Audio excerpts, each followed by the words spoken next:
the kind of fellow who enjoys the simple things, butterflies, rainbows, flowers, and watching lizards devour snakes on PBS. When some schmuck with a video camera and a jacket vest are running around and chasing lizards, I'm a happy guy. TV and nature. But then something happened. It was like a new form of reality television. They started attaching these miniature cameras on the lizard's back and letting them loose into the wild of controlled nature. Lizards wearing video cameras. At first, I thought it was a union thing. You know, not enough people paying their dues. Send in the lizards. Then I thought, this berry vodka is very good because then I think I'm watching a Pixar film. Then I think maybe the lizards are being used to find underground terrorist cells, which would be like an awesome Pixar film. Then I think, I don't know what to think. Then I don't know what to think turns into, I wonder what the lizard thinks. The other lizards are going to give me such shit about this. Oh, and that scaly-tailed prick Lenny is going to start talking about how I'm just a child's pet, and how he's dating my ex-wife, and how he has a fully ossified skeleton and I don't, and how I'm an alcoholic, and maybe it could be a DreamWorks film. This berry vodka is very good, but then I get this dragging feeling holding my body afloat. What else is out there where we can attach objects to other living things? What are the other possibilities? What will help define in years to come? What can we make of all this? I get a pen, I write this poem, I still don't know.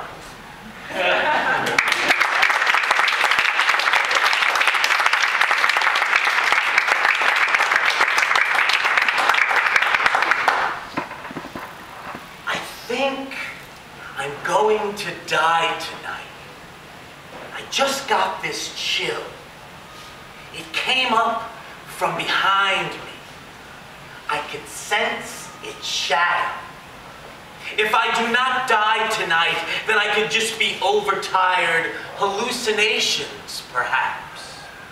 But if I'm right, if I'm dead, you'll know there's something out there that lets you know you are gonna die. It inspires poems. The first breath you take after your last. The more death, the merrier. Once dead, I think what happens is you finally understand why colors happen. But by then, it's too late. Ghosts are often mistaken for the wind. When you sow what you reap, you have a nice, comfy blanket. Jesus will have his revenge. In the meantime, would you care for a spot of tea, an endless, openless misery with a twist of lemon? Oh yes, Jesus will have his revenge. And even Mothra knows it, because Godzillas are only made for destruction. I like when other people judge other people. It keeps the economy going. But you'll often find people are beating the wrong dead horse. And Jesus knows this, and he senses it. That's why there'll be no wrongful dead horse beating in this town. Oh yes, Jesus will have his revenge with his spitfire eye things and beams of light and sparklies and the hope honed in everyone's eyes as Jesus raises the dead to replace the living. That's why I carry a shotgun and dictionary everywhere I go, just in case I encounter Jesus, just in case he wants to test my vocabulary, just in case he wants to test the wrath of a desperate man, a straight in the eye, and he turned away. Good,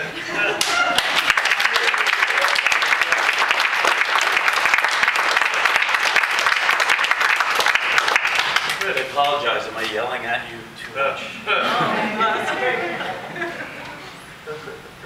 There's nothing worse than going to your sister's dance recital, sober. Twirl, spin, froth at the lips with cuteness. These Ritalin-taken 8-year-oiled girls, dressed in sparkly sequenced bee outfits, dancing and spinning in circles to the song "I Wanna Be Free" by some shitty group covering the Monkees. And it really bothers me because it's $10 for one beer in this ritzy-dancy place, and I didn't bring weed with me. So I just sat there, taking it all in. Act after act, of dance after dance, of cuteness after cuteness, and I wanted to puke. But I couldn't because I didn't want to pay those prices for a beer. Then finally the finale. All the girls on stage, auditorium filled, awaiting that grandness, that final note to end the evening right. One of the dance instructor ladies gets up to the microphone. This is for the men and women overseas. We got him. We finally got him. And then a remixed version of the song "In the Navy" starts playing. And that would make sense because all the girls are wearing sparkly sequenced Navy outfits and they are all dancing. And towards the end of this song, you hear this pop-like gunshot sound, but it wasn't a gun. It was just streamers and confetti shot out of some party cannon thing, and everyone's dancing, and everyone's happy, and everyone's cheering. So I go to the ritzy refreshment stand, take out a 20, and buy 2 beers.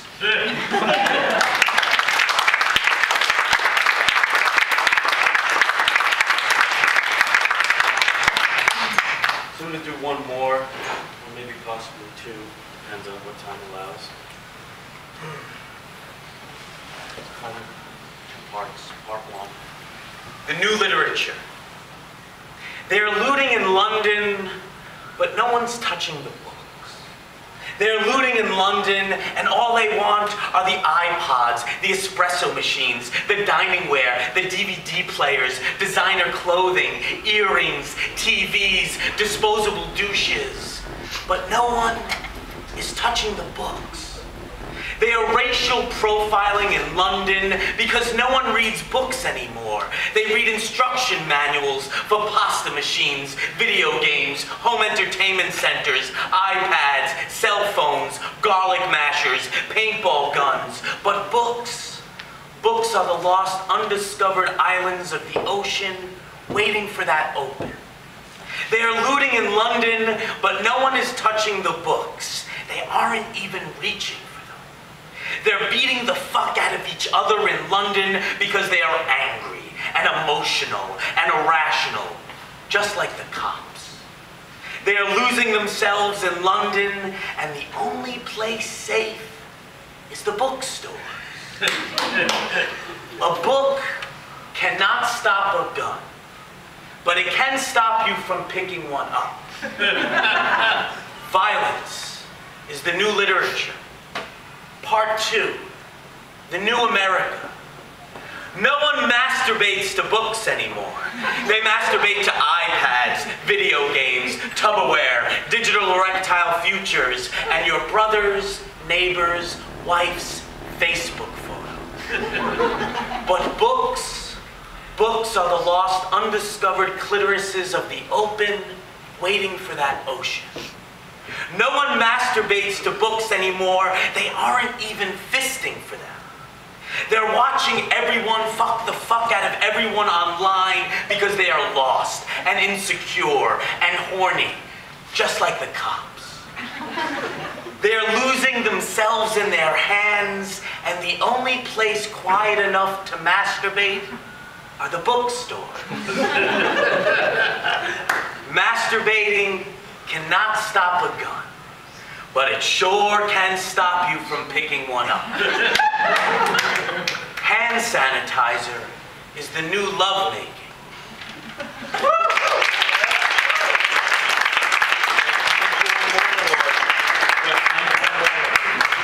Okay. If there's time later, we can. No problem.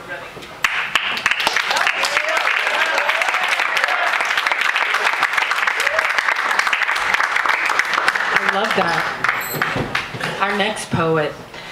Todd Anderson is a performance poet by way of Chicago, Minneapolis, Tokyo, Belfast, and most recently, as of September 2011, New York City.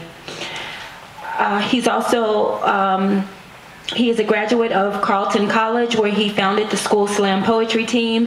His work has been published by Uphook Press, Muzzle Magazine, and the Legendary, and his illustrated collection of poems, Just Because They're Pieces Doesn't Mean It's a Puzzle, received the Huntington Poetry Prize. He has some of those copies available. Todd is very interested in collaborative writing projects, and he'd like to get to know more writers in New York City. So come talk to him after the show. Todd Anderson, ladies and gentlemen.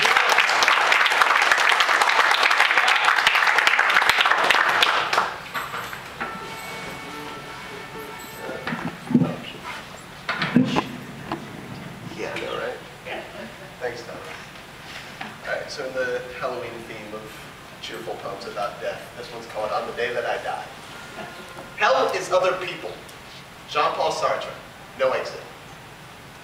On the day that I die, I will wake up at 11, hop out from under the covers and spryly strut to the shout, removing my clothes as I go. I will stand under the scalding water, thinking about nothing, until inevitably some old folk song gets stuck in my head and I sing the first couple of words of all the money that's e'er I spent. And I realize my voice isn't quite what it once was, but I will keep singing in my head. It will be at least noon before I eat grape nuts and eggs with hot sauce and a bagel with cream cheese and tea for brunch, which will still be my favorite meal because it means you can't sleep in too late to miss breakfast. Pleasantly full, I will burst out the front door, forgetting my coat and discovering I don't need it. I will stroll down the curiously empty street to the park in the center of town, and noticing that I have it all to myself on this beautiful day, I will go up to the World War I monument, and I will climb it, and I will clap my hand across the right breast of justice when I get to the top. She will wink at me, give me a small smile, because it will be the day that I die. Next to the statue, I will find a polished piece of marble, and I will make it my headstone, and use a sharp rock nearby to chip away Todd Anderson. He was... And this will technically read as a sentence in and of itself. He was. But it will also leave room for each mourner to fill in whatever they thought most important. He was a loving father, a devoted husband, a damn fine poet, a mediocre poet, a great friend. It will be a choose-your-own epitaph, and people will love it. They will say, that is such a Todd thing to do. Between sobs. Tired and satisfied with my labors, I'll begin to wonder why I haven't had to explain myself. Where is everyone? I wonder why no one has stopped me and said anything about how strange it is to be carving one's own headstone in public in the middle of the day. Where are the people? I wonder why I haven't heard any calls. Hello? Hello? Is anybody there? Hello? I will walk across the street to the library. The automatic doors will open for me without a soul inside. I will rampage through the stacks and tear out my favorite pages of Faulkner, Joyce, and Bukowski, staple them together, and heretically scream through those hallowed halls. Yes, I said yes, I will, yes. The temple of knowledge will echo back hollow. I will go on screaming. In libraries, in restaurants, in confessional booths, in the bedrooms of ex-lovers. My voice will never get tired. Looking around at my world, completely free and completely alone, I will be reminded of the question I've always wanted to ask Jean-Paul Sartre if I ever met him. If hell is other people, I would say, as his madman eyes twisted crazily behind his thin black glasses, if hell is other people, what does heaven look like?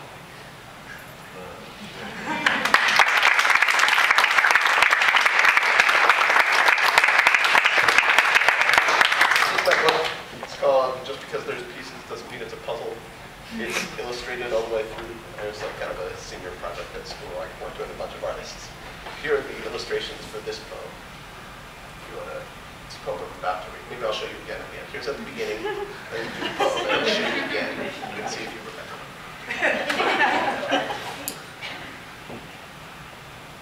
At the top of this poem, there was a gun hanging on a peg like you would expect a hat to. You're starting to feel a little uneasy because this is no Winchester rifle that hangs over the fireplace on a pop-pop's old days in the African bush. No, it's a simple black handgun. You can't tell much more than that because you've always pretended to know a little bit more about firearms than you actually do. And in fact, you're a little afraid to find out what makes some guns better than others. So you turn away from the gun hanging so casually on its peg at the top of this poem and look out the window. Because yes, you've been sitting at the window all along. You look out at not much of a view. Two boys are playing with sidewalk chalk in a narrow alley between two red brick buildings. They're coloring something in. They've done the outline already. One of them is filling the legs in purple and the other is filling the chest in red, and it's a person. It's a person. You look around for police tape or a fallen body that wouldn't color outside the lines, but there's nothing. And then it's finished. A purple silhouette with a bloody beating heart. And then one of the boys lays down next to it and his friend, because they must be friends, chalks a purple outline around him, and it all starts again. You just can't tell if these boys have grown up around too many suicides, or if this is the closest thing they have to snowing kids.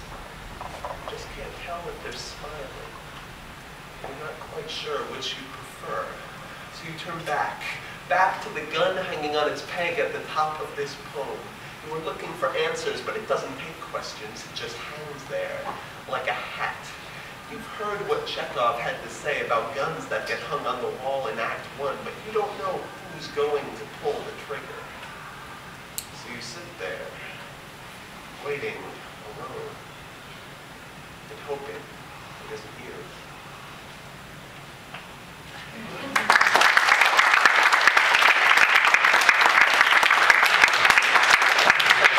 There's a window, there's a gun, it's got everything at this point.